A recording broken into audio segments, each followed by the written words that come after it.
Step 1. Assemble the right side clothing rack by arranging the boards in the order 1-4.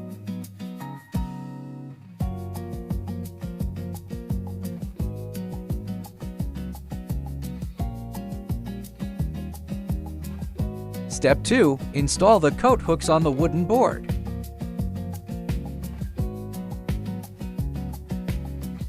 Step 3. Assemble the left side clothing rack by following the order of boards 5 to 11.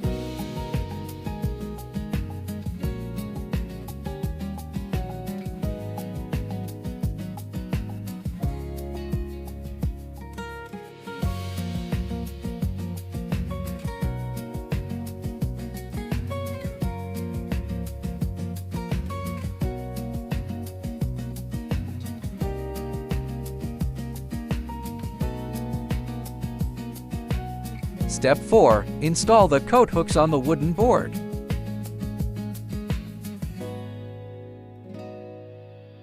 Step 5. Drill holes at specific points on the wall, install expansion screws, and finally mount the shelf on the wall.